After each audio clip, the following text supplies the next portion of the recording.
আসসালামু আলাইকুম, সবাই কেমন আছেন? আশা করি সবাই ভালো আছেন, আমরাও আছি আলহামদুলিল্লাহ। তো এই যে কাঁচামরিচ নিয়ে ভিডিওটা দেখে অনেকেই হয়তো অবাক হবেন, হাসবেন, কিন্তু যারা জানে না তাদের জন্য উপকার হবে, আর যারা জানে তাদের জন্য না।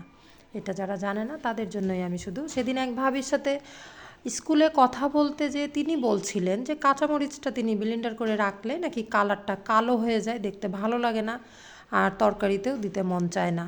তা তখন আমি তিনাকে বললাম যে ভাবি, কাঁচামরিচটা একটু হালকায় তেল দিয়ে ফ্রাই প্যানে আপনি ভেজে তারপরে ব্লেন্ডার করেন, দেখবেন কালারটা সুন্দর থাকবে এবং তরকারিতে দিতেও মন চাইবে।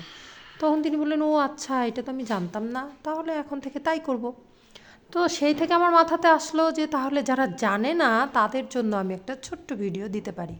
যারা জানেন তারা তো জানেনই, সেই কারণে উপকারের জন্যই, যারা জানে না তাদের উপকার হবে, তাই এটা দেওয়া। তো যারা জানেন না তাদের জন্য বলছি, কাঁচামরিচের দাম যেহেতু এখন একটু কম, সামনে তো আরও রমজানে বাড়বে, তো এখন যেহেতু কম আছে, তারা এইভাবে একটু মরিচটা হালকা একটু তেল দিয়ে ফ্রাই প্যানে ভেজে তারপরে ঠান্ডা করে ব্লেন্ডার করলে কালারটা সুন্দর থাকবে এবং তরকারিতেও দিতে মন চাইবে, ভালো লাগবে। তো যাই হোক, এই ছিল আমার আজকে ছোট্ট ভিডিও। যারা জানে না তাদের উপকার আসলেই আমার ভালো লাগবে। সবাই ভালো থাকবেন। টাটা, বাই বাই, আল্লাহ হাফেজ।